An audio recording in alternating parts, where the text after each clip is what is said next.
All right, folks, I guess we'll start as people shuffle in. I already see there's a lot of chat going in. So I'm excited that everybody's excited to attend the conference or webinar. All right, Assalamu alaikum wa rahmatullahi wa barakatuh. My name is Laila Alfadhli, your host and moderator for tonight's event.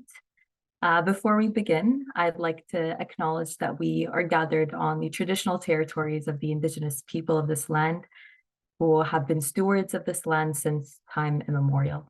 We recognize and honor the enduring presence and resilience of indigenous peoples, their cultures, languages, and traditions. A lot of the knowledge that we will be touching on today came from Indigenous-led initiatives that focus on empowering and supporting missing and murdered Indigenous women and girls, survivors, and their communities. So as February 22nd fast approaches, designated as National Human Trafficking Awareness Day, it serves as a reminder of the pervasive injustice faced by millions of people, even within our communities here in Canada. Our shared responsibilities as members of this community is to acknowledge, educate, and actively try to combat human trafficking. So your engagement in this topic reflects a commitment to understanding and combating this grave issue. Today, we'll engage in conversations where we'll dive into the complexities of human trafficking, how the COVID-19 pandemic has exacerbated people's vulnerabilities, and the signs parents can use to protect their children. At the end of the session, we will give an opportunity for you, the audience members, to ask any questions you might have on the topic to experts in the field. For housekeeping rules, I want to urge that we ask respectful questions to our guest speakers for a productive session, inshallah. Now, I'm honored to introduce our keynote speaker for today, Casandra Diamond, founder and executive director of BridgeNorth Women's Mentorship and Advocacy Services. Casandra has worked extensively with survivors of human trafficking, with service providers and survivors. She has played a pivotal role in supporting Bill C-36, the Protection of Communities and Exploited Person Act. In collaboration with the York Region District School Board, Casandra co-developed the anti-human trafficking protocol in that district, which catalyzed the development of Motion 122. This motion, adopted by the province of Ontario, mandated a cross-sectoral approach to combat human trafficking within communities, schools, and law enforcement. Thank you again, Casandra, for joining us today, and I'll go ahead and pass the virtual microphone over to you. Thank you for such a nice introduction. And thank you to Sakeenah Homes for hosting such an event that brings awareness, brings tools and resources to persons in our community so that they can support and aid those being harmed by the crime of human trafficking. So thank you for the work that you're doing here and for all of the efforts to make this evening happen. Yeah, I also want to briefly and very quickly just recognize that there are other experts here, and I'll be joining the panel with others. And I'd like to recognize the panelists as well and their expertise in the solution to the problem that we're here talking about today. And really, anybody who's volunteering or working with this population of people, I wanted to also give you a great big thanks and an encouragement to keep doing the same, and that really your work and your service is really invaluable, and that people that are being trafficked don't tend to reach out. We tend to wait for people to reach in to receive help. And so I just want to remember and remind those that are in the helping profession how important you really are. So thank you so much for choosing to spend your time with us this evening. I wanted to really spend a few moments talking to you about a crime that happens here in Canada. It's a crime I'm all too familiar with myself, unfortunately, a victim of human trafficking, a decade here in Canada. And that I was able to exit that terrible situation that I was in, and then turn around and hopefully be a light for others. So if I could maybe share from those perspectives tonight, I will. What are we talking about when we talk about human trafficking? A lot of people have come to know about some myths, right? a lot of persons today in Canada think that victims are from another country, and they fly into Canada and then are victimized here. That's true, but not the majority of cases. It's just not what we see in the field. What we really see are Canadian citizens that are being harmed by this crime. So what is this crime that I'm alerting to you? What is human trafficking? Well, actually in Canada, it's still a pretty recent law. It's only been on Canada's books, human trafficking, since really 2005, and further laws in 2014, which went on to extend protections to victims of trafficking. In other words, what I'm saying is we haven't even had this as a crime on the books for very long at all. And so I think that as Canada is learning more about trafficking and how it impacts its people, it's really doing a lot to make changes. And so when we talk about trafficking in Canada, what it actually is, there's a definition for it now that it's a crime and it's written into the criminal code. What it is it's actually and I'm going to actually read this because it is, it's a wordy document. It's a wordy law for me, but I want to share with you.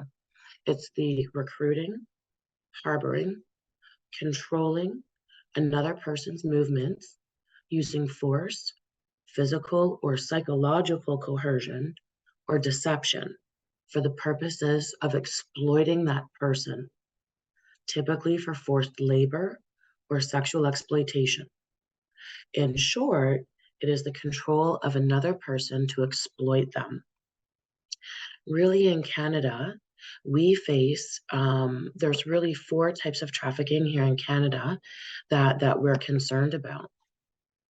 That's trafficking for the purposes of forced labor. We see these cases here. Trafficking for the purposes of servitude or domestic work. We see that here.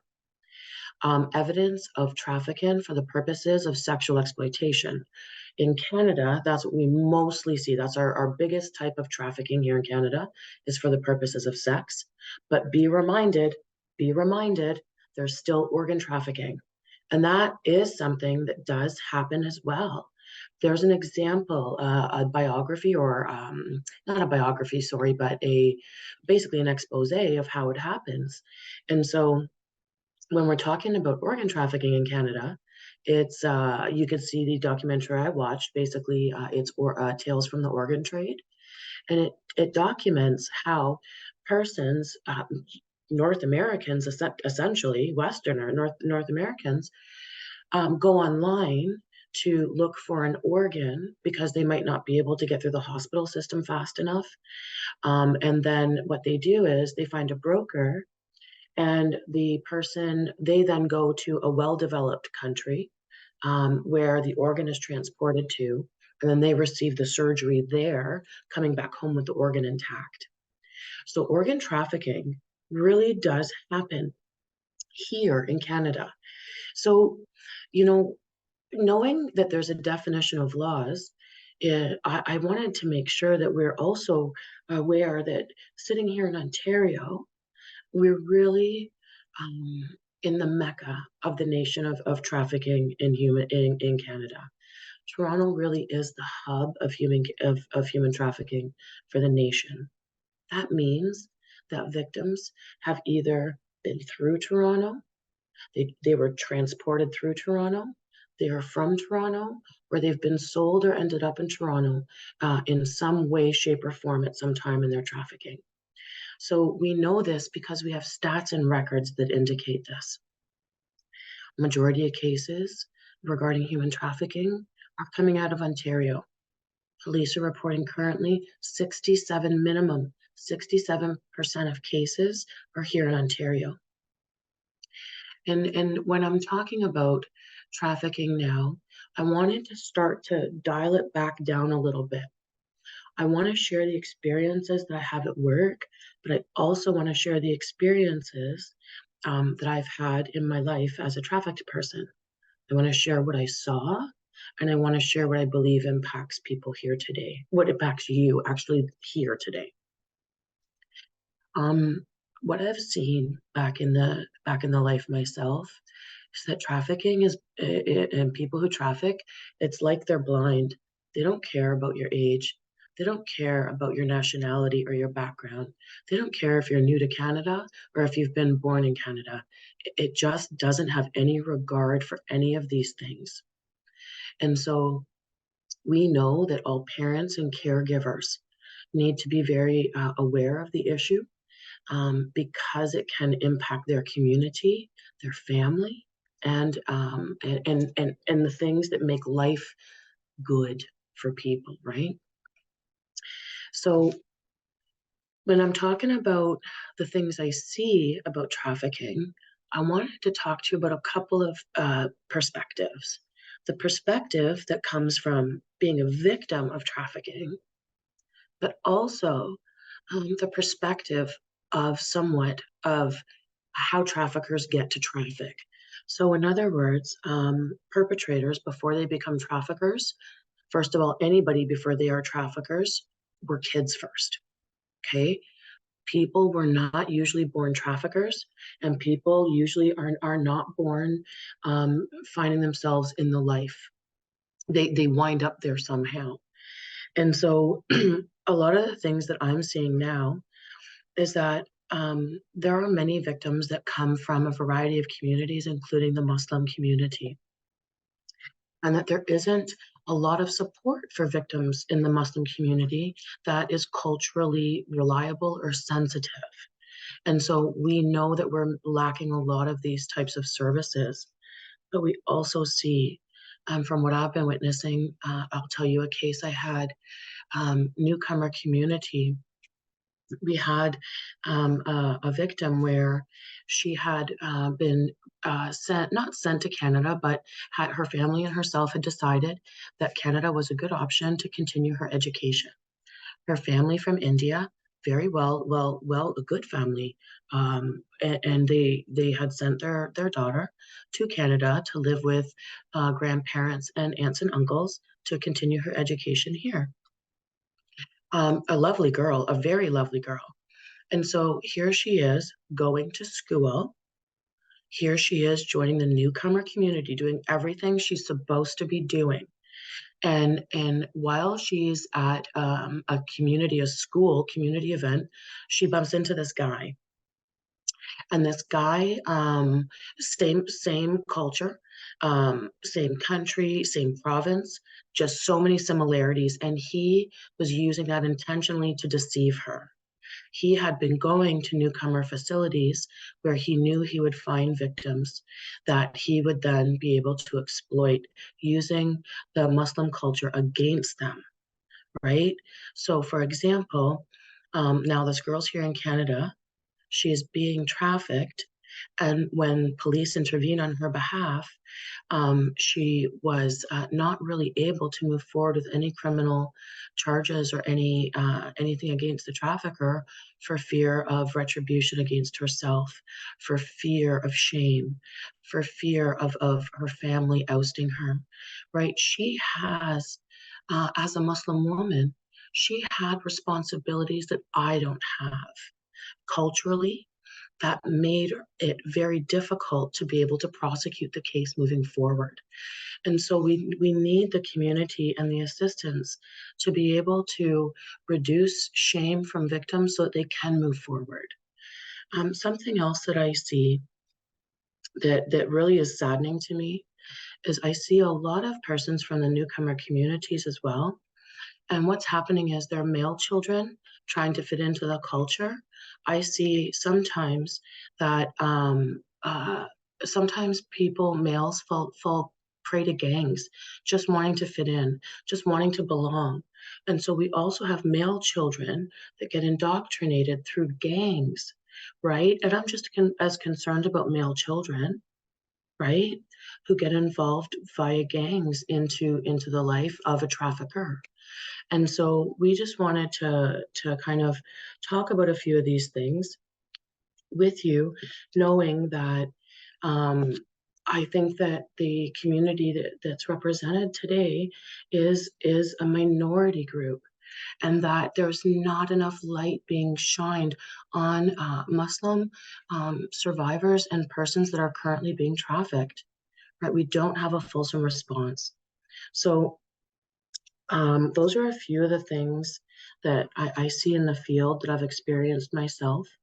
And I really would like to just say that when I look at the services that we're providing at BridgeNorth, I wanted to share also with you a little bit about our work there. We provide two types of programs. We provide prevention-based programs, but we also provide intervention-based programs. And so at current, we have served to date 42 participants in our program in the last year. We're currently working with 27 persons directly.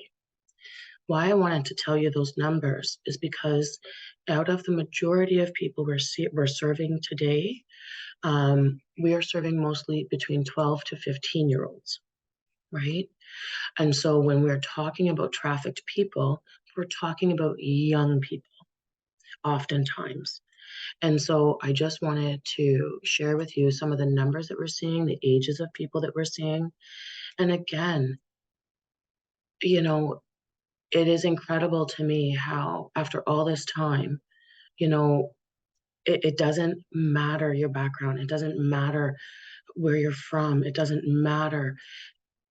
Taking every safe precaution online and in person to keep persons safe from trafficking is really everybody's goal and responsibility. So with that, I'd love to open it and send it back to Laila, but also with questions. May I just make one comment, Laila? Thank you for the introduction. I wanted to just give some information. It's actually PPM 166 is the memorandum through Minister of Education that we had done, just so people could reference it. Thank you very much for that correction, Casandra. And again, thank you for coming and sharing your expertise in the field with us today in the hopes of raising awareness in our community. So human trafficking, which is often referred to as modern day slavery, is a distressing reality that targets millions of vulnerable individuals, as Casandra just mentioned, typically subjecting them to sexual exploitation or forced labor.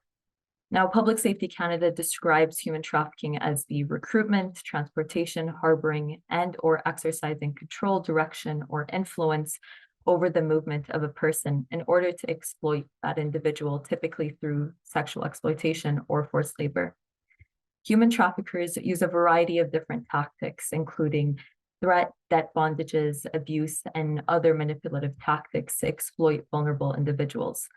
According to Public Safety Canada, 24% of victims of police-reported human trafficking cases were 17 years old and younger, 45% between 18 to 24, and 21% between 25 to 34 years old. So between the years of 2012 and 2022, Ontario had the second highest rate of police-reported human trafficking cases nationally. And in Canada, 93% of police-reported human trafficking cases were Canadian citizens. So this is an issue that's happening here, and as Casandra just mentioned, in Toronto as well, being the hub. Tonight, we're joined with incredible experts who are on the front line of this issue to discuss this crime. Along with Casandra, a lived experience leader, who we're joined with Jasminder Sekhon. Jasminder is the Human Trafficking Prevention Facilitator at Victim Services Toronto, and is the course designer and facilitator for a province-wide course on human trafficking in Ontario. Her fluency in 4 different languages, including English, Punjabi, Hindi, and Urdu, enables her to support different communities by fostering inclusivity. She also holds a Master's of Science in Criminology and Criminal Justice, where she focused her research on domestic violence and honor-based abuse. She is also the founder of G Equity Consulting, an organization dedicated to collaborating with nonprofits, government agencies, community organizations, and corporations. Our third panelist speaker is Neely Yuda. Neely is the manager of the Children's of Streets and Events. She holds a bachelor's degree in film and sociology and a master's degree in sociology and anthropology. She's worked in fundraising and development roles in the non-for-profit sector for over 12 years. She's very passionate about raising awareness of the sex trafficking and sexual exploitation of children and youth, and about working with community to prevent this crime. So thank you all again for joining us today and raising awareness on sexual exploitation of people in our community. So I'll begin with Neely. So Ontario is unfortunately not the only province who's affected by human trafficking. Can you describe the human trafficking landscape for us in BC? Yes, so first, thank you for having me today. And I do want to acknowledge that I come to you from the unceded ancestral territories of the Coquitlam First Nation. And I'm from Children of the Street. We are a program that is a part of PLEA Community Services of BC, which is a very large organization here in British Columbia, and specifically Children of the Street. We work to prevent sexual exploitation and trafficking of children and youth. So in my answers, I will mostly focus on how this is affecting children and youth, even though some of the things are relevant for adults as well. So what we're seeing here is what Casandra was describing resonated very much and pretty much reflects what we're seeing here as well. Some of the trends that I can share with you that we're seeing is an increase, unfortunately, in newcomer youth being affected by this crime. So this is something that, again, we don't have corroborated information about this yet, but from our work and our partners' work, which we're very much connected to many other organizations here, there is definitely an increase in newcomers being trafficked and seeking support, many of them from Middle Eastern countries. Another thing that we're seeing is gang affiliation and many gangs coming from the east. So again, this really resonates with what Casandra you were describing. Specifically, there is now gangs coming in from Quebec into British Columbia and specifically to the Vancouver downtown east side and targeting very young girls. And much of the human trafficking that we're seeing is starting on social media. So they will kind of cast a wide net, send as many friend requests to young girls as they can and see who takes the bite. And from there, they'll usually invite them over to parties. And at the parties is where the grooming kind of starts and the recruitment. Another thing that's worth mentioning about British Columbia is that we many times look at Ontario a bit with envy in terms of what it, and maybe it's different, right? I'm looking from the outside, but we have very, very few charges being brought when it comes to human trafficking. And when I say few, I mean like just very limited number every year that actually you know, that the cases are being reported, but those that actually move on to charges are just very few. I'm not sure if it's to do with the law here or it's to do with how the Crown operates. Those could be things that make the difference, or how law enforcement operate. But very few actually result in justice being brought for survivors, though there is there are good people doing this work and trying to do it and finding, you know, different and creative ways, but it's not always, you know, it doesn't always result in a charge. And then there are just very few organizations here doing this work. There is not many of us. We pretty much all know each other. We try to work together. But we are located outside of Vancouver, our organization, and we have staff doing this work all over the greater Vancouver area.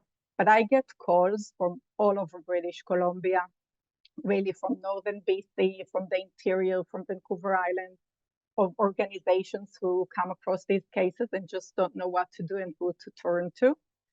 Sometimes law enforcement is not where the victim wants to go, so sometimes they're looking for other kinds of supports.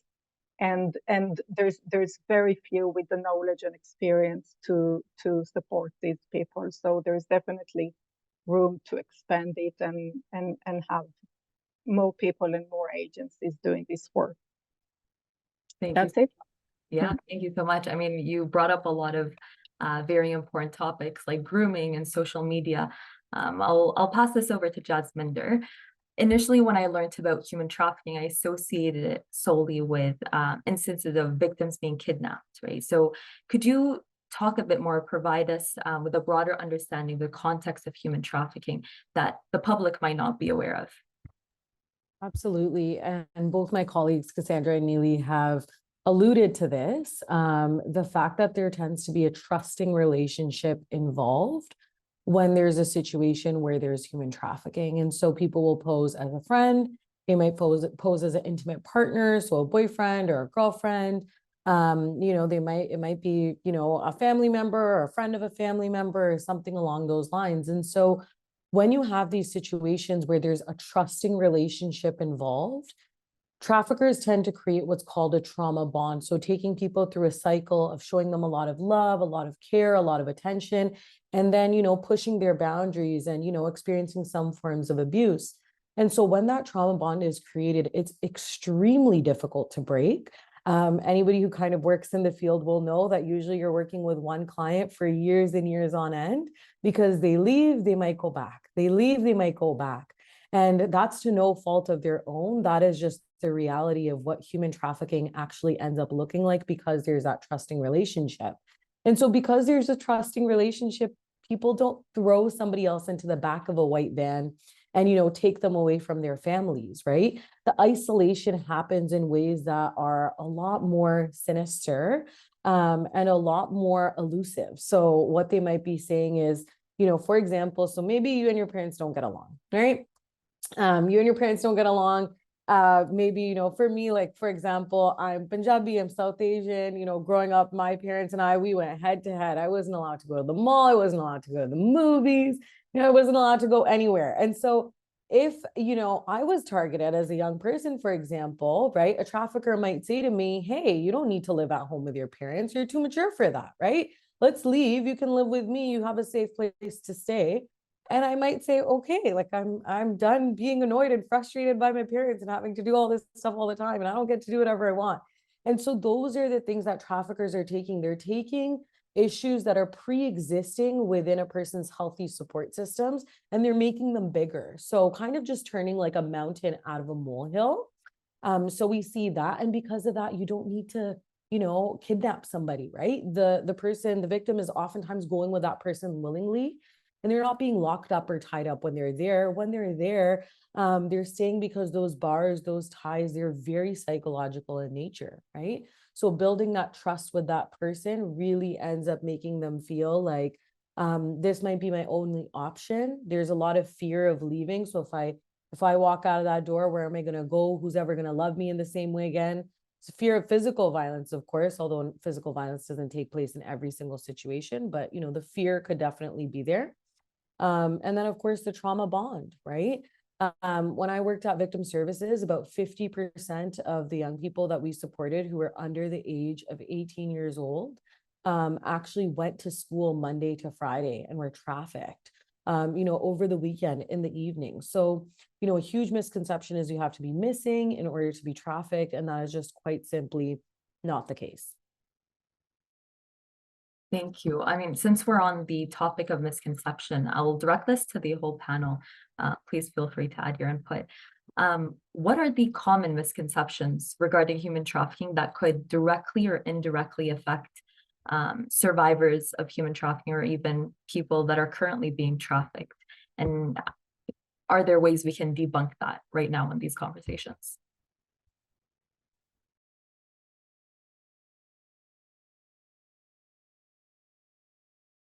I will unmute myself and I'll tell you probably the biggest thing that I encounter, and it's the biggest barrier.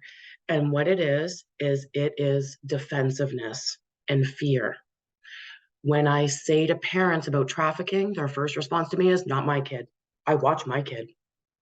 I know where my kid is. I'm a good parent. And so I'm not saying that that's not true. I'm not saying that you're not. I'm saying you are a good parent. I bet you any money. I'm also saying that the biggest barrier I have is actually, I think, parents' fear or them not wanting to really talk about it. And that is the first biggest barrier that I have as somebody who wants to be able to talk about this. I think other barriers that are not just systemic like that really are a lack of services. How do you reach out for help when you have nowhere to go? Right? And there's a lack of informed services or specific human trafficking services, right? It's gender-based violence is a part of it, but trafficking is not solely gender-based violence, right? So we have to, our approach to solving this can't be a unit approach. We have to look at it from a variety of ways. And I also wanted to say that, you know, some people think that like that the kids that we serve, you know, they're the kids that, you know, obviously they were headed that way, right? People say that still. People, you know, say, oh, well, she wasn't really, or that, you know, that kid wasn't really, you know, doing very well. We kind of thought that something terrible was going to happen the way she was going. These are things that we hear instead of people saying, you know, something's terribly wrong. Let's get this person some more support. So I don't have a bad kid in my program. I really don't. But they have behavior that make them seem like other people would define them as misbehaving, but they're not. Really quickly, I wanted to tell you a story, if I may. I've got a kid, okay? My office is located in Newmarket. So if anybody knows the Newmarket area, there's a school, and right across from the school is apartment buildings at this particular school. And then there was a country style or a coffee time across the street. Here's what this trafficker does to his 15-year-old victim who is sitting in class. Trafficker calls the victim who he's been victimizing, okay? Foster kid, right? Foster child, sorry, group home child. And so the child gets a message from her so-called boyfriend who's showing her all sorts of attention and affection, right? This is a kid who doesn't get any hugs. You know, you're not allowed to hug a kid if you're a foster care worker, if you're a group home worker, right? So here's a kid who would like, you know, who wants a hug, a regular hug with no strings attached. And lo and behold, instead, here comes this guy who feigns and fakes this affection for her. He sends her a message, says, hey, babe, I'm going to be around soon. I'd love to see you. Let's meet at Pizza. So, which is a store in the plaza. So the youth leaves class, goes to Pizza. Trafficker says, hey, are you there yet? Well, what a load. He's standing across the street at the coffee shop waiting to get eyes on her. That's why he told her to go to the Pizza. So now he sees her. He says, oh, I'm not there yet, babe. Hold on. Got caught up. He goes to the apartment building, gets the money from the customer, leaves, and sends her a message back saying, sorry, I can't make it. You know, could you head over to this apartment and I'll see you on the weekend. She was just sitting in math class. Then she goes and takes a customer, and she goes back to math class. Like Jasminder was just saying, these are kids who are somewhere. They're at home or they're in school, and they're going missing for 30 minutes, 45 minutes an hour, 30 minutes, 45 minutes an hour, you know. And so we're not looking for kids that are missing for days and days, although that's true. I'm looking for kids that are missing for hours here and there. That's what I'm looking for, right? Thank you so much. Honestly, that was incredible. The other one else wants to add in, or no? Perfect. Oh, yeah, go ahead. I think Casandra, you highlighted that really perfectly through the story that you shared. Well, yeah, you know, some kids could be missing for days and days on end. And, you know, in particular, we see that, you know, within some Indigenous communities as well, when we're looking at missing and murdered Indigenous women and girls, and to us LGBTQ plus persons. But we're not seeing that as much, you know, when it comes to when like just in terms of doing the work, it's not always what you see. And so there's that huge misconception. Absolutely. I think one of the other big misconceptions is that young boys and men don't get trafficked. And I think that's a huge one. Couple reasons behind why we don't see them like represented in the statistics. And the statistics are always something that you can kind of, you know, they help paint some kind of a picture, but then you also need to look at them with a critical lens, because oftentimes the statistics may be police reported statistics, or it may be statistics from folks that are providing primarily services that are targeted towards women and girls, right? Maybe all the caseworkers are females, right? And so we really do tend to see young boys and men, oftentimes because of ideas around what it means to be a man, around masculinity, when they experience any form of violence that, is not typically associated with what a male would experience, due to lack of resources, due to stereotyping, they don't necessarily feel comfortable coming forward. We see the same thing when it comes to human trafficking. Another thing is that oftentimes the boys and men who are traffickers, they tend to be quite young, right? Like people sort of imagine like a creepy old man, and men just don't wake up one day and say, oh, like I'm this age, like I'm gonna be creepy now, right? Like it's just not the reality. People with abnormal sexual behaviors tend to be that way from a younger age, or it could be because of their peer relationships or other factors like that. But the majority of traffickers tend to be under the age of 35 years old. And then I think one of the biggest misconceptions as well, and I think it's the misconception within the trafficking victim's mind, and I think it has a lot to do with the way that we talk about human trafficking and the general public's understanding of human trafficking. I know a lot of really great organizations across Canada that are doing the work to change those conceptions, including, everybody that's here today. But it's that the victim oftentimes think that they consented or that it's their choice. You cannot consent to being trafficked under any circumstances, even if you think this person is, your girlfriend, even if you think this person's your boyfriend, even if you think it's your friend, even if you weren't where you were supposed to be, even if your parents are telling you you're not supposed to have a boyfriend, you're not supposed to have a girlfriend, you're not supposed to go out at night, you're not supposed to drink, you're not supposed to party, it's still not your fault. And I think that there's a lot of judgment, shame, and stigma that comes with people thinking that it's their fault. And so, we really need to take what I call the triple-pronged approach. So we need to educate service providers on how to provide appropriate services.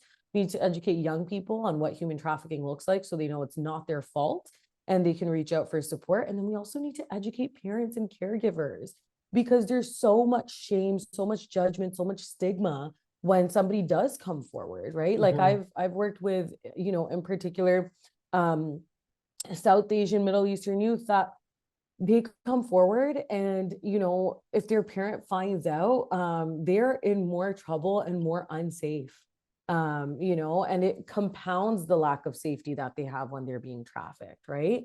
Rather than really that understanding. And so I think we really need culturally appropriate conversations and presentations and education for various different communities. And that's something that I do. I do like Punjabi language presentations, sometimes Urdu not as good, but I do a mix of it all. But really the goal is to be able to provide that culturally informed lens, because I grew up in it, right? I understand where the parents are coming from. I understand where the youth are coming from as well. But really helping folks understand it's not your fault. Perfect. I mean, thank you so much. I kind of want to hone in on the recruitment process of children, right? And Neely, I know that's what your organization works with in particular.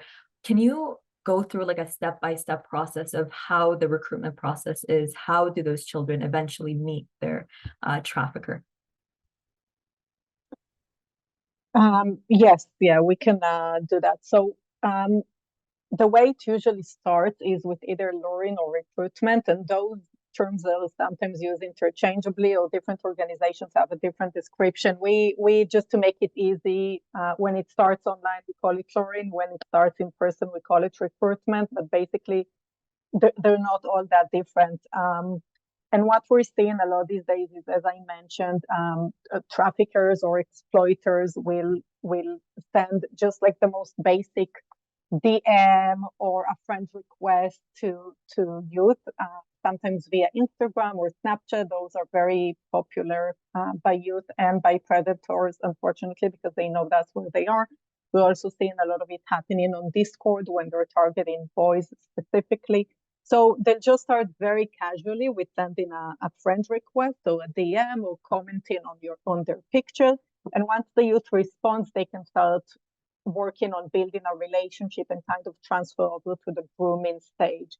So that's when they kind of start fostering that trusting relationship, getting to know the youth, really exploring what are their needs, because later on they can use that against the youth. So seeing what well, what the youth is really missing in their life and what they can use to lure them in even deeper. They'll start to build kind of a codependent relationship by showering them with compliments, making them feel very special. You know, love bombing is a very big part of this.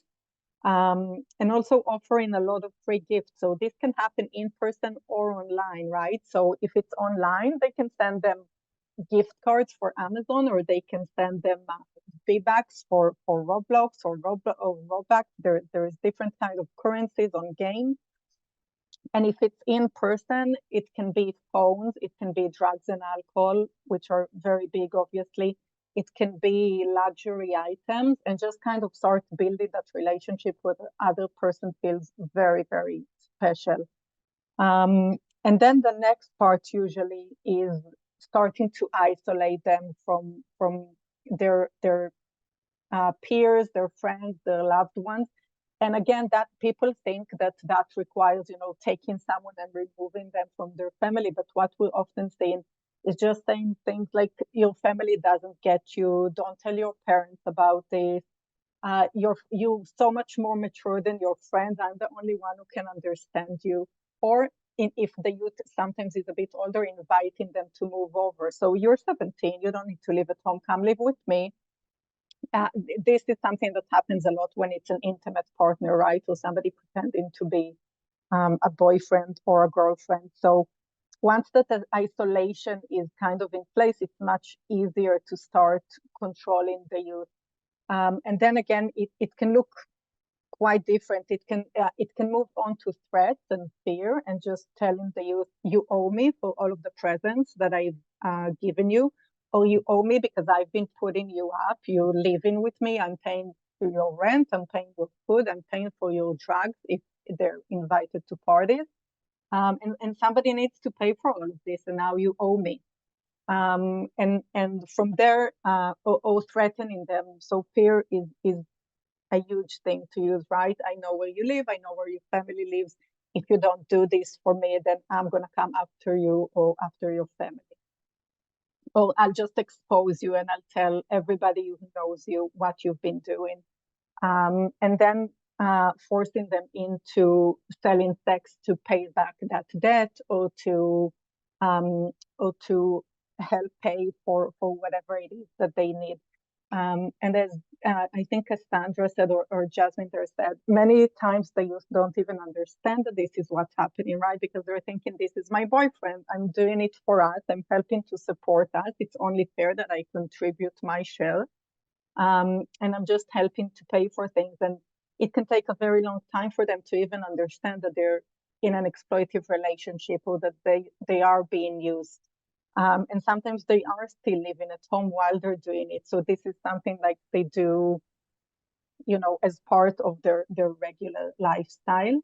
And go home at night without anybody even being aware that this is what's happening. So these are kind of the stages that we're talking about, or that we're usually seeing when it comes to human trafficking. And it's amazing to me to see how, I mean, Children of the Street has been talking about this for 30 years. In this time, the internet came, smartphone came, like, there's been so many changes, but this has kind of stayed the same. It's like there's a textbook, and traffickers kind of follow it, and it works for them.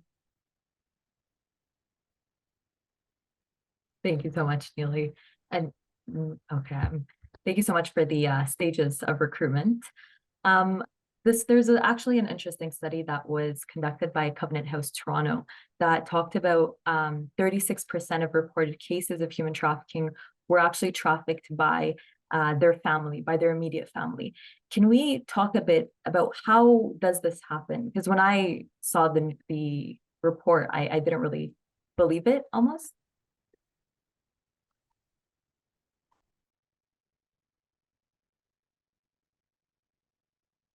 I'm not sure if somebody else would like to jump up, but until that moment, I would be happy to share a few things. I saw the report you're talking about. And other cases that Covenant House has also worked with that we haven't talked about yet, that is also considered human trafficking in Canada, which is forced marriage. And so forced marriage is something in cases that they've worked with that I've worked with as well. So, excuse me. And so sometimes what we've seen here in Canada is where families or family members identified by that family, so sometimes step parents is what I'm trying to describe. You know, families will have young people in their household. Typically, there is somebody abusing that child. The age of preference of the abuser is now reached, and they start sharing the victim with their friends, or they start, selling the victim to their friends for remuneration. So sometimes I see how it started off with an abuse situation at home, which turned to a family exploiting them.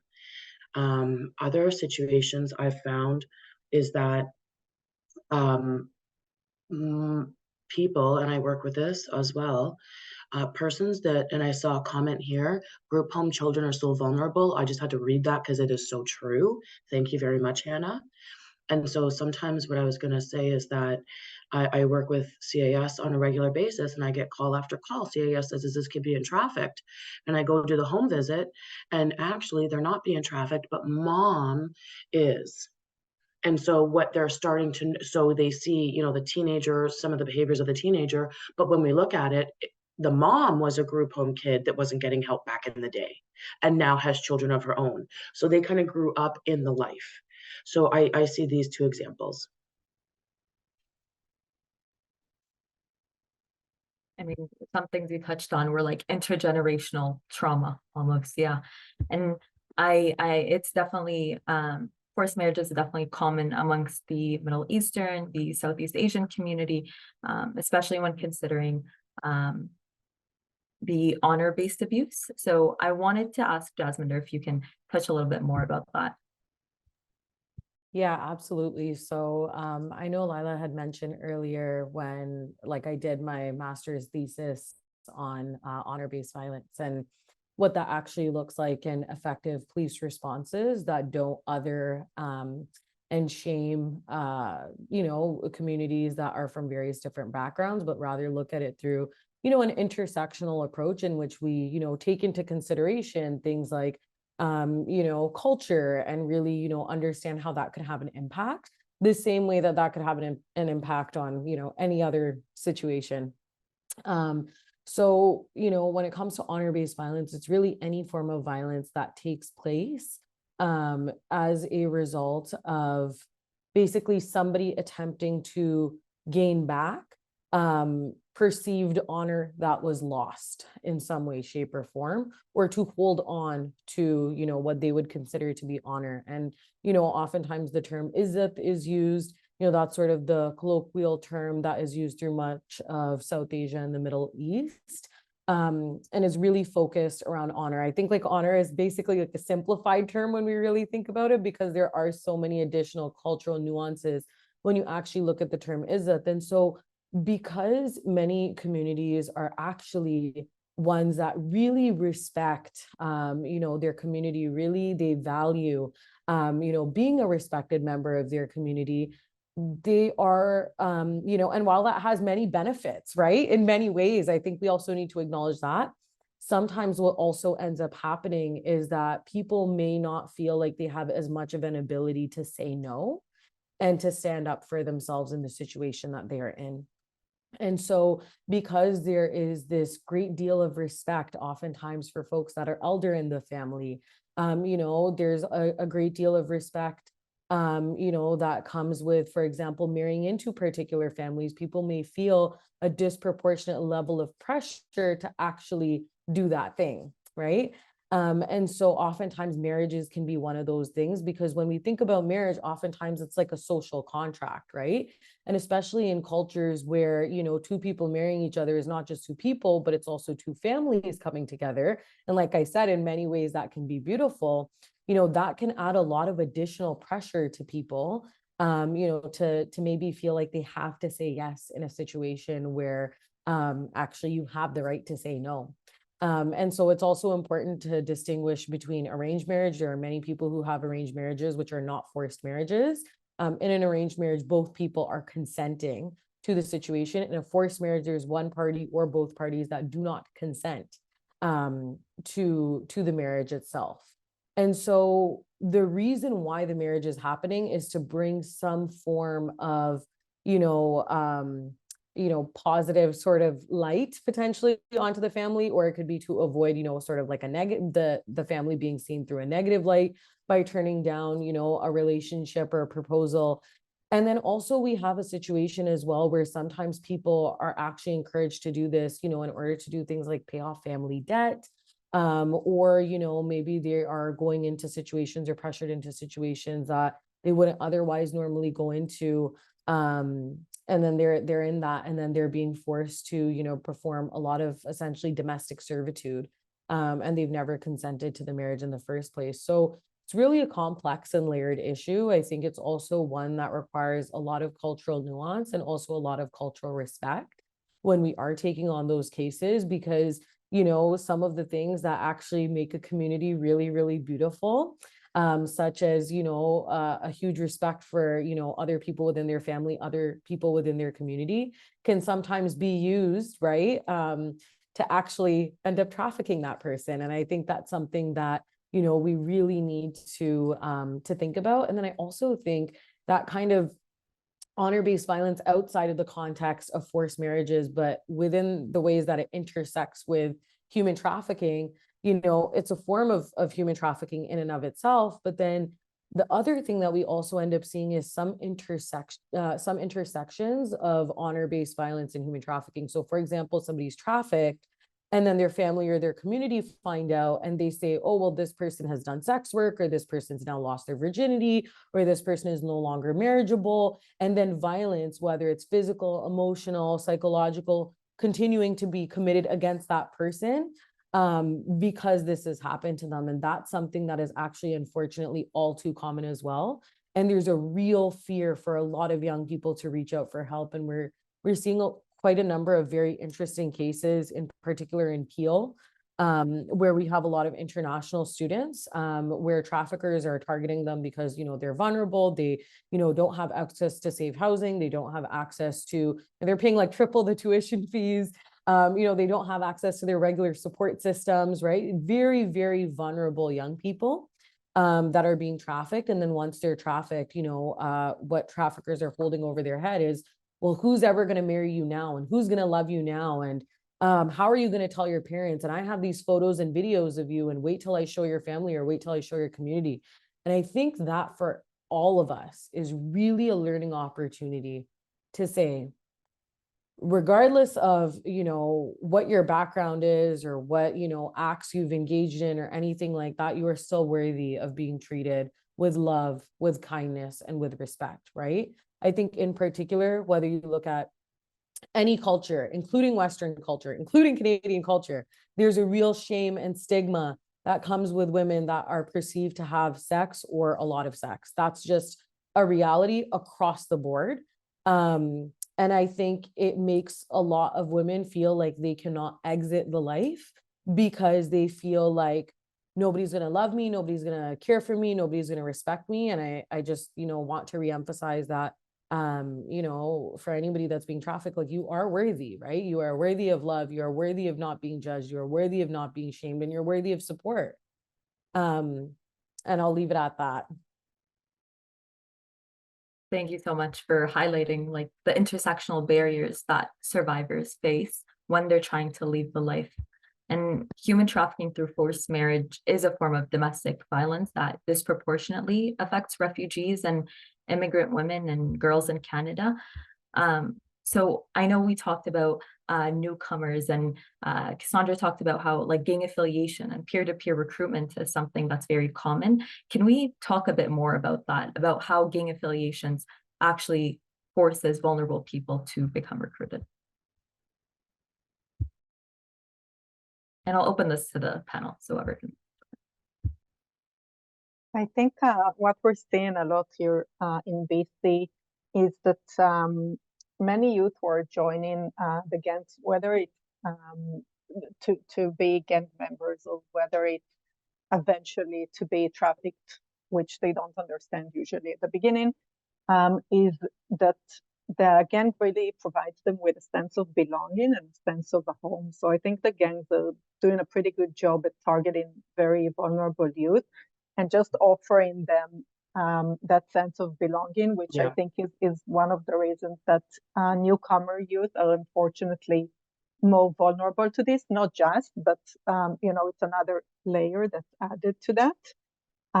So what we're seeing here recently is the gangs that are coming in. They're young men. They're quite attractive. They come from Quebec. They have this, they're very attractive to younger women. Let's put it that way. The girls want to hang out with them. They don't need to force them to hang out with them because it seems like a very cool lifestyle, right? So that's many times how it starts, and that's how they bring in more and more women, inviting them to these cool parties, offering them free drugs, free alcohol, and the kids want to associate with them. So I think, and the gangs offer a very lucrative lifestyle. They kind of sugarcoat it. They make it seem like it's easy money. You get to party a lot. You get to have a very glorious lifestyle. And for a young person, that can be hard to say no to. So they actually don't need to use a lot of force in the beginning. They just need to use those, false promises and nice gifts to lure them in.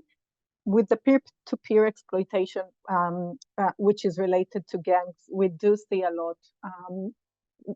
Sometimes girls that are already involved and maybe are already being trafficked, they're being used by the gang first because it gives a sense of protection or safety to other girls. So they're thinking, okay, if there's a girl there, then it must be safe, it's fine. They don't associate other girls with someone who can do this to them. And also the girls help kind of paint again a much nicer picture of what it looks like and what's going to happen.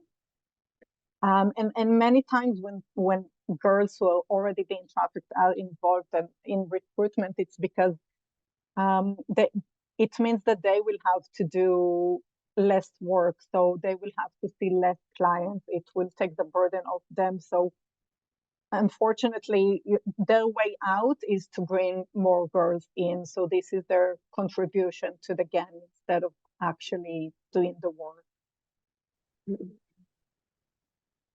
If I may, thank you, Neely. I just want to tell you a quick story because these are things that happen here. So this is a story in York region of how a boy entered a gang, male child. Things weren't going well at home. He couldn't stay there any longer.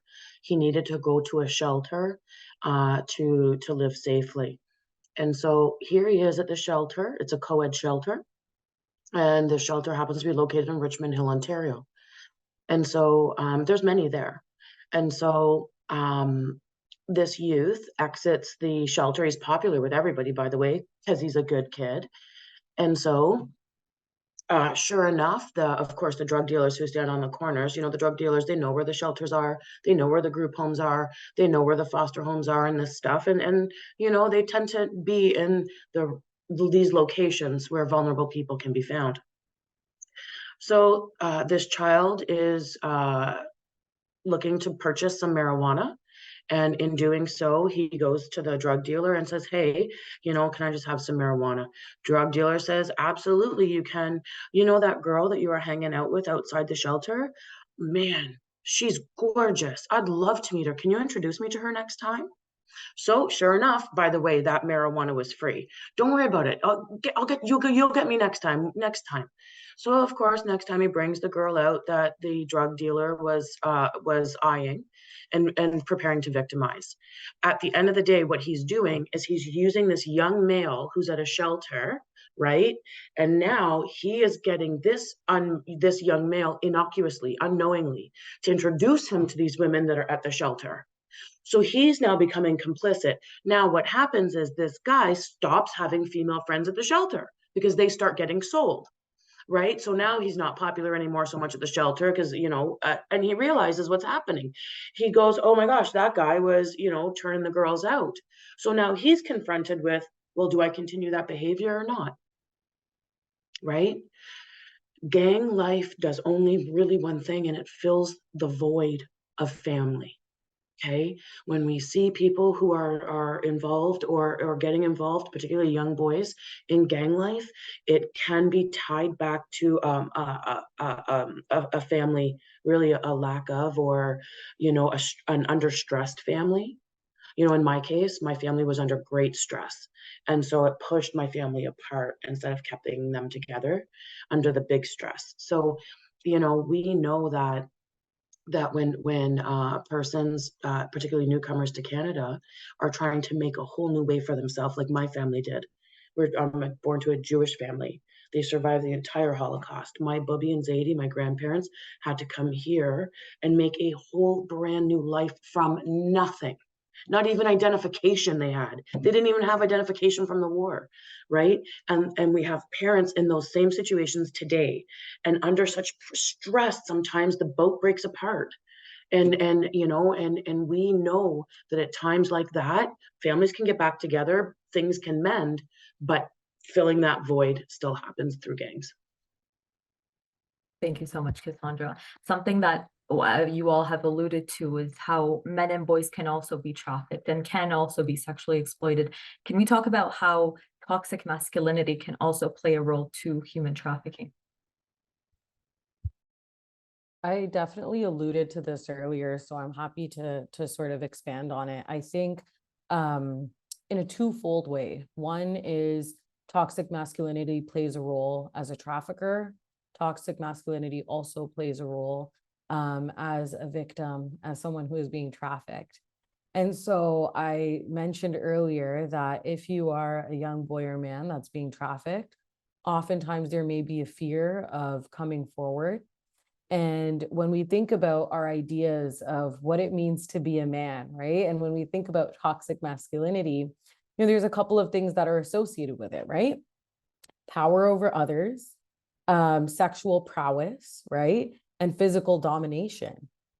And so if you're being trafficked, right? And you're being told, well, in order to be a man, you need to sexually dominate others, you need to have power over others, and you need to physically have power over others as well, right? Both psychologically and physically. Then when you're being trafficked, you're being confronted with, well, you've lost power in all of those ways. And so there's a lot of shame, stigma for young boys and men when it actually comes to coming forward. And a lot of the times that's pre-existing. That's something that's built into their own minds. And that is not to just mention the fact that, you know, there's significantly fewer supports and resources that are available out there for young boys and men. And I think human trafficking, it is so important to acknowledge this is a gendered crime. Absolutely, women and girls are primarily the ones that are being trafficked, as well as 2S LGBTQ plus people. And it is a result of, you know, unequal gender relations. But I also think it's very important to acknowledge that the patriarchy is also not serving men. It's not serving young boys and men, and it's preventing them from coming forward, getting the support that they deserve. So that's one part, the trafficking. And then the trafficker, right? This idea of what it means to dominate over somebody, what it means to have power, what it means to have control, what it means to have, you know, sexual prowess. Also this idea of you need to be rich, you need to make a lot of money, right? You know, you need to get girls, right? Like human trafficking is the perfect like amalgamation. And I think like of all of those things, and you see people like Andrew Tate, for example, I think he is the perfect example of how the ideology of toxic masculinity and these ideas are not just ideas, but they have actual consequences in the real world. And so you see people that are holding these ideas deeply ingrained within themselves of dominate others, you know, get women, be rich, right? You see people having those thoughts and ideas, and then you see the way that that has actually translated in real life. This person's a trafficker. And so I think it just, you know, for people who work in the field, it comes as no surprise. But for people who don't, they're shocked. And so we kind of need to understand that violence doesn't just happen. There's a foundation that it's built on. And the foundation, right, is the patriarchy. The foundation is anti-Black racism. The foundation is anti-Indigenous racism. The foundation is the marginalization of 2S LGBTQ plus youth, the marginalization of disabled people, and any other person who is being marginalized. And so these are not just, isolated incidents. This is built due to the society that we have built and the behaviors that we have not just normalized, but also celebrated. Jasminder, I just have to jump on really fast because everything you said, right? And now we're coupling a human being. It doesn't matter if you're a boy or girl with don't cry, toughen up, don't show your emotions. So we're taking the human out of them to begin with. What do you mean don't cry? That's not a message we don't send to boy or female children, I hope anymore. Absolutely. We do. But I'm just saying, like everything you said, plus tough it up, men. That's no good. Yeah, and if I can add, if I can add one more thing that I think toxic masculinity also plays a part with clients. So the demand for to pay for sex, which is overwhelmingly by men, and the idea that men want sex, deserve sex, and if they can't find it, they can just go and get it and pay for it. And I think toxic masculinity really plays into that as well.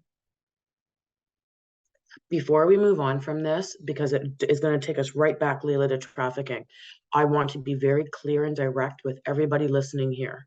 What we're talking about when we're talking about toxic masculinity is not the type of sex that you may have with your loving partner, okay? These are people who are making requests of children, particularly, that they don't want to make of their partner because it's a lack of respect, right? So, and I'm going to give an example because, again, this is truly what kids are putting up with. They're not getting somebody, a client isn't somebody that, you have a regular sex life with. So it's not like that. I don't want to leave it glamorized for youth and children that are having to sell sex in any way, shape, or form, right? So yeah, I mean, we know that young kids who are being trafficked are being requested and are engaging in acts that are actually demeaning, demoralizing, that are degrading. And I just wanted to be real with everybody here. Yeah, thank you guys all for sharing that. I'm sure there are a lot of parents listening in worried about their children. What would you recommend families do to protect their kids? Like, what are the signs they can look out for? I'm happy to let somebody else sort of take on the actual signs of it because I know that, everybody here is the expert, so I'm glad to do this collaboratively. I think just the message that I would give to parents is let your kids know you love them unconditionally.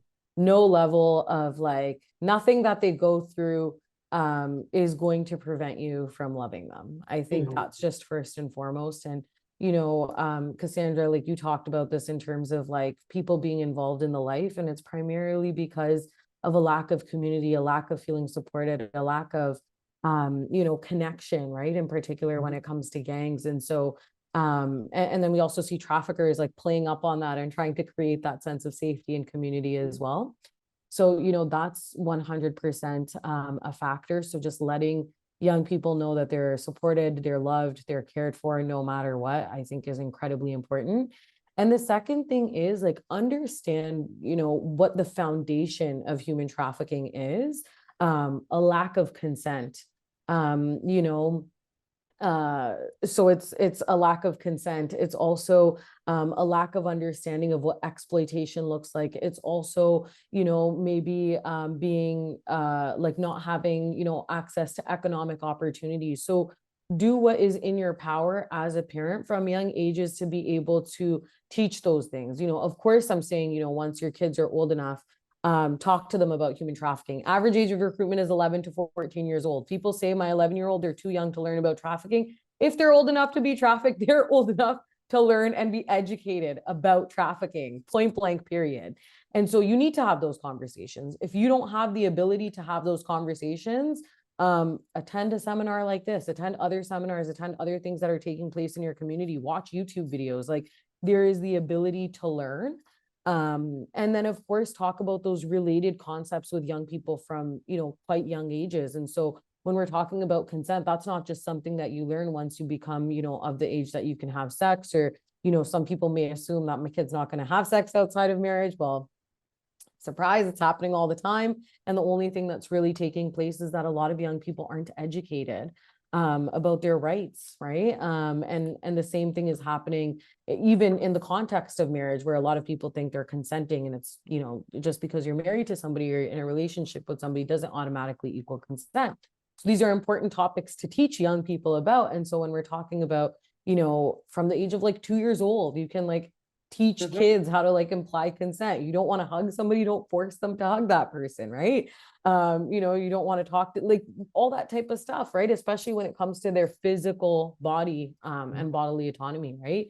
Don't pressure them into doing things. Teach them about like financial literacy. If you don't have the skills to do that, you know, sign your kid up for a workshop, right? So I think there's a lot of, you know, tools that and strategies that traffickers are engaging in that are really exploiting a person's sense of loneliness, that are really exploiting a person's lack of understanding of consent, exploiting a person's lack of understanding of what a healthy relationship looks like, and exploiting a person's lack of understanding of, you know, what are ways to be able to basically financially get paid, and take care of that money in healthy ways so that, you know, it can kind of grow over time. So somebody Hannah just put in the chat, this is why sex education is so important in our school system from a young age, to understand the concept of consent. Absolutely. And so we also see, you know, especially in these times, a lot of political parties as well trying to, you know, use concepts around, you know, sex education to instill a lot of fear in parents so that they don't feel comfortable having their kids learn about these concepts. And so, you know, really, it's up to us to be very critical. It's up to us to be very engaged. Had a conversation with a friend who was like really afraid of what's in the curriculum. And I said, what in the curriculum is bothering you or scaring you? And she's never read the curriculum. It's just, you know, what Instagram and social media and Facebook are saying, right? And so I said, like, why don't we go through the curriculum together and discuss what fears you have? And it turned out that she actually wasn't scared of the curriculum. She just never had educated herself. And so, you know, those are really some of the elements, and I'm happy to pass it over to one of my colleagues to share some of the warning signs and add some additional tips as well. I'm Neely. I don't know if you wanted to go next or. Okay. You can go ahead. I can go after you. Absolutely. Yeah. I can only, again, Jasminder, I mean, my gosh, it is about the relationships you have with your youth and your kids, right? What is best is to have open communication. So instead of not giving your child per se a phone for data, don't worry about that. Don't do, I'm not recommending that to any parent. I never do. I tell kids all the time, don't worry, I can talk to your parents. I'm not going to tell them to take your phone away, right? But what I am going to tell them is to know the apps that you're on. Parents, you don't have to know every single app in the world. You have to know the apps on your kid's phone. That's what you have to know. Then you look up the apps, right? You educate yourself and you look up the apps, and then you say, oh, look at that. This app is a way to communicate with strangers. Oh, well, we don't do that in this house. We communicate with people we know, right? So we can then take the apps, compare them to the values of the household, and determine as a family unit why we don't use these apps or when we use these apps. I think of apps as a stoplight: red, yellow, green. Some kids, you get a red light. No, you can't use the app. It's dangerous, sweetheart. It's not a discussion. But then there's those green and yellow signs as well. Parents, our work is in the yellow. Green light, you get to go. But that yellow is where we talk to our kids about why they want to use it. Well, because all my friends are using it. Not good enough for me. I need some more information, please. Right? I know you want to fit in. And so, but having those conversations with your youth is really important because of the amount of media that they're exposed to every day. Do you want to know the conversations I have with kids in our program and the kids in my life that I love? So did you see what Cardi B did today? Do you know who I can't stand? I can't stand Cardi B. She drives me sideways. She really does. If she never sings another song, I won't be upset. I don't think she's got a good message anyways. But what I am saying is that when I'm sitting at the table having a meal with my child, I'm going to use these examples as a way to get into my child's world. I'm going to say, did you see what Cardi B said today? What do you think about that? Do you really think that, you know, her relationship with her guy, like, you can use these examples to relate to the child, to your child in front of you, and please do that. Finally, I wanted to talk to you. So open communication is first and foremost. Secondarily, know your apps. But thirdly is I wanted to talk to you briefly about what are called the stages of exploitation. There are 4 stages of exploitation. A child who is at risk of being exploited, a child who is transitioning in to being exploited, a child who is entrenched in being trafficked and entrenched in the life, and somebody who's exiting or transitioning away from the life. Those are really the 4 stages a youth will find themselves in, or any victim of this crime. You could imagine a youth who is at risk of being trafficked. Well, what I would tell her is very different than somebody who's actually entrenched and currently being trafficked all the time. There's different warning signs. So I told you the 4 different stages so I could give you warning signs in all of those stages, right? So some of the warning signs for somebody who is at risk of being exploited is suddenly those apps that they used to use, they're getting more secretive now about them. They don't want you touching their phone anymore. When you come in the room, I leave my phone face up. All of a sudden, when Adele comes in the room, it's face down, right? So we're starting to see more secrecy. We might be starting to see, you know, somebody whose confidence is suddenly growing incredibly. Well, they're being given gifts. They're being told they're wonderful. They're being gaslit. They're being love bombed. So they might have an increased sense of self-importance that they never had before. They also might be starting to have nice new nails done, but on their nails, there might be a sign or a name on one of the nails. They're starting to have gifts maybe now.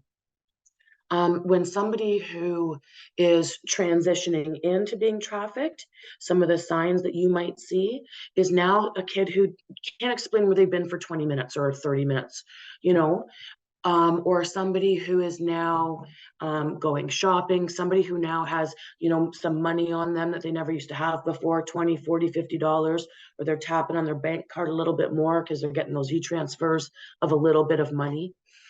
These are some of the signs. And now they might be starting to argue with their best friends, their closest friends, right? And when somebody's entrenched, some of the signs you're going to notice is that there's really a change in the person. It's undeniable now, right? You thought there was something off before in the other stages, but now you know something's wrong, but you just don't know exactly what it is. And so now when somebody's entrenched, you're going to be seeing that they're gone missing sometimes now for days on end, not just hours. Now you also might start seeing that they have a total change of friends. You might start seeing that they've adopted new values and they have beliefs that they never had before. You might start to notice that they're not even talking to their parents. And if they are talking to their parents, it's by text. It's not by face-to-face as much anymore, and it's over the phone, right? And when somebody's exiting, so when somebody's leaving the situation, then you're going to start to see that that person that was somehow missing in some ways is now present again. You know, they're going to be wanting to try new things and looking for help. So those are just a few of the warning signs for those different stages, but anybody can be in any one of those 4 stages. Thank you so much, Casandra. We do have like about 7 minutes, so I want to make sure the audience has the time to ask questions. So please, if anyone has a question, I could probably direct it to Neely.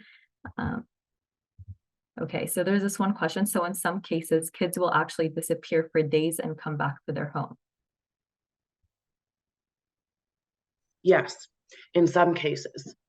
Oftentimes what I see with youth are they go MIA over the weekend. So they might be leaving Friday night, turning back up Monday morning or afternoon, right? Sometimes we see youth that are saying, you know, I'm spending the night here, I'm going to be there, and they're not found in those places. They are elsewhere. And that was the backstory that they were told to tell by their trafficker, right? So this deception that you're seeing is orchestrated usually by the backstory of the trafficker that the child is now telling you. We have another one. What if a trafficked person consents? Not possible. So trafficking and consent actually they're not in the same sentence. And anybody under the age of 18 can never consent to sex. In fact, what we do know is that trafficked people, in fact, don't consent. That's the point of why we're here, right? And it's exploitation of vulnerability, as you guys mentioned. Yes. Yes, and by the way, just so everybody's clear, I do look into the numbers of sex work as well. The numbers are very low. It's actually under 5%. So those who choose, or so-called choose, the sex as work, there's different signs for people that are, you know, they have their own homes in their own names, vehicles in their own names. There's evidence that they are actually conducting their affairs safely, typically, but they can't consent. Another question, besides physical abuse, what methods do traffickers use controlling their victims, gaslighting? Question mark. I would say manipulation is usually a big one. Gifting and isolation, those are part of it. So gifting might seem very nice, or love bombing, but it's usually very excessive.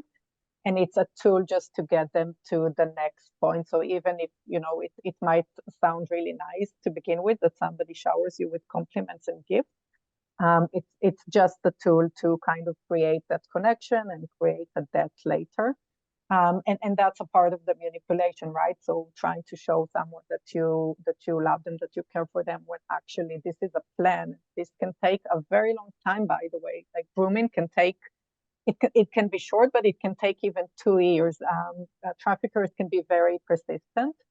And fear, of course, fear is a big one. And one of the reasons that, at least here in British Columbia, it's been so challenging to charge traffickers with this crime is that sometimes they use physical force, but many times they don't. What they use is fear, and that's really hard to prove. How do you prove that someone was afraid when they physically they could get up and walk away, but in reality they couldn't, because they were afraid for their lives, they were afraid for somebody else's life. They didn't know what would be the consequences of them getting up and walking away. So the fear of violence, or the threat that they will be sold to someone else, or that some harm will be done to them or to someone that they love, that's a very big way to keep someone. Another question we have is, should trafficked individuals avoid the police? I'm going to touch on this one. I know Jasminder will also want to, I'm sure, due to the nature of her work. I want to tell you, as somebody who actually used to get arrested, because when I was being trafficked, there weren't laws to protect me or anybody else for that matter. So we were actually really viewed as the criminal, and I was getting arrested all the time. I wanted to tell you, police have made great changes in their approach to combating this crime. I do know that how police treated me back in the day is not how people get treated today. So I just wanted to share that with you. Regarding contacting the police, you know, traffickers always tell you actually to never call them. Traffickers train you to not call them and to distrust them even further than one might. So what I wanted to say is that if you know a police officer, or let's say somebody needs a police officer, then sometimes find somebody who knows a police officer. You know what I mean? So for example, Jasminder here, I might call her up and say, do you have a trusting police officer that is sensitive, understands? Could you refer them? Give me that name. So I'm going to find a warm connection for a police officer, somebody I know, I hope. Yeah, and I'm happy to touch on this as well. I think it's really a personal decision for most people.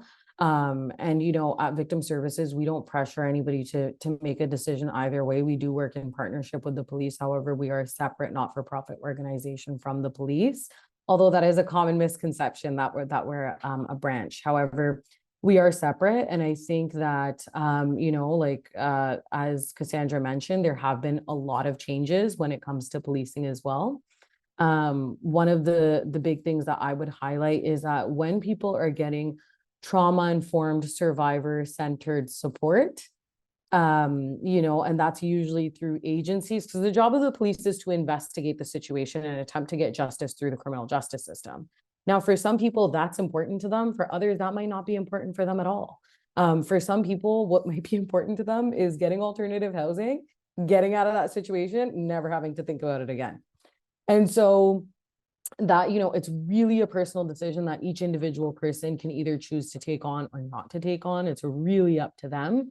And you know, that's like, that's what I would primarily say about that there's no one size fits all approach.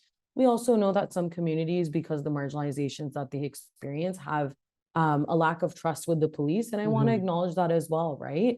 The decision, you know, for me, for example, if I want to report to the police as a South Asian woman, may not look the same for an Indigenous woman, or may not look the same for a Black person.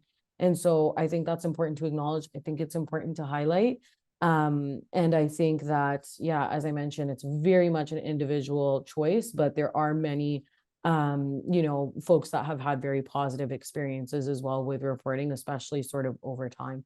One really interesting thing I think to include as well, sorry, I'm going to say this really quick because I don't want to take up too much time. I want to answer the other questions too, is we actually found when I was at Victim Services Durham, we kind of applied the first of its kind sort of approach where we had an embedded human trafficking social worker within the human trafficking police unit. The police saw a 100% increase in reporting to the police. So when you approach people from a survivor-centered human approach, where you are giving them their basic needs and supporting them with what it is that they really need, many people feel much more empowered to report to the police in the long term. And so we can kind of see, like, if you don't have a safe place to stay, your priority is not going to be, let me go tell the police. It's, let me find a safe place to stay so that, you know, 2 weeks from now, if I get kicked out of the shelter, I'm not going back to my trafficker, right? Like, that's the reality that most people are facing. So I'll end it at that because I know we're very close on time. We are, but I have to preface by saying something I think we'll all agree, and that is there is a duty to report. So you cannot avoid police if a child is in need of protection, okay? So when you're talking about somebody who's 13 or 14, you don't have a choice, pick up the phone, okay? So I have to just preface that, if I may. Thank you. I know we're very close on time, but there's this one question that I think is very important. As an onlooker, where you spot something unusual, what should be the immediate response? Just on basis of suspicion, what is the recommended response? There are 2 responses I can provide in quickly. And I see Jasminder just furiously pounding that chat box. What I wanted to say about that is that there are 2 responses you can take. Well, 3 really. Call the police if you see something truly alarming, okay, first and foremost. But you have 2 other responses you can also take. As a concerned citizen, as somebody to report, you can contact the hotline. We have a national hotline that you can call and say, I saw something, give any information you have, and you can call that number. The other thing that you can do is call 222 TIPS. They do respond. 222 TIPS, which is Crime Stoppers, does get the information to somebody and to a police desk. Police do 2 things all day long. They investigate crimes and they gather intelligence. If you see something, say something, just like this conference is aptly named, because it helps with evidence. And then, what was the other part of that question? Yeah, so those are the 2 numbers for you to call. I do see another question. I know that we're short on time, but sorry, I did. Casandra, can I quickly jump into that? Because the person asked if you suspect. So I just want to go back to what Casandra previously said. So duty to report applies even if you just suspect human trafficking. You don't need to have validation or be 100% sure that that's what's happening. You should still report it. Sorry to interrupt. Absolutely. Well, one more. How do you identify a trafficker? So, like, the signs of a trafficker.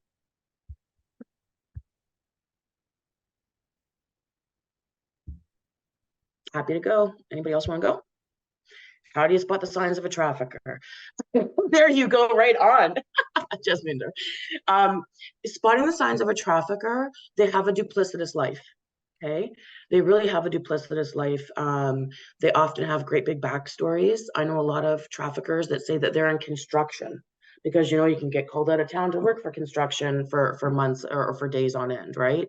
But traffickers are, first of all, the same thing as buyers. They're sons or daughters. They are brothers typically, you know, and they're young persons. So when we're looking at spotting a trafficker, they have some of the same vulnerabilities as those that they exploit. Poverty, lack of opportunity, lack of education, lack of home life, stable home life, right? Domestic violence, child abuse that they experienced and suffered, sexual abuse that they experienced and suffered, right? The warning signs that we see for victims are sometimes similar that we see for males who are trafficking.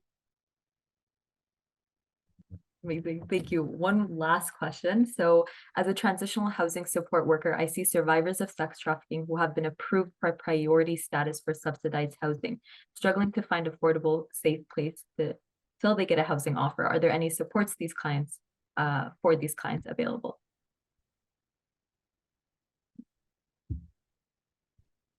I'll just say really quick, at Victim Services, we actually have a specialized housing worker, and then we also have a specialized human trafficking team.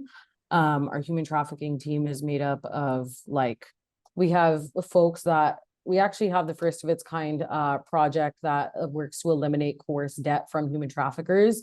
For human trafficking survivors, it was initially called Project Recover. Now it's called Reclaim, which the survivors aptly named it.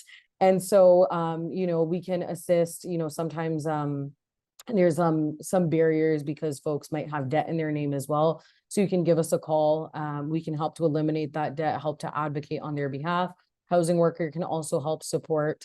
In terms of housing supports, that's primarily within Toronto. In terms of the clearing of coerced debts, you know, for a trafficking victim, that is across Canada. We support people. It doesn't matter where in Canada you are. Neely, I'd also love to connect with you and Casandra whenever, you know, to you know, make sure that you, I think some folks may know, and, you know, I'd love to share some more information, whoever doesn't have. So yeah, let's definitely connect on that as well, because it definitely helps with housing as well. Thank you guys so much. And for anyone that has other questions, as Casandra mentioned, the Canadian Centre to End Human Trafficking hotline is available. And then we also have 3 organizations here. Thank you guys so much for coming in. Victim Services Toronto, BridgeNorth, and the Children of the Street, PLEA BC. So I want to say thank you guys all for coming, and incredible speakers, and the incredible work you guys do for to support victims and survivors of human trafficking across Canada. I wanted to let the audience know that we will be sending in a Google form to all the attendees. So keep an eye out for that. And we encourage you to please fill the form so we can gauge the impact.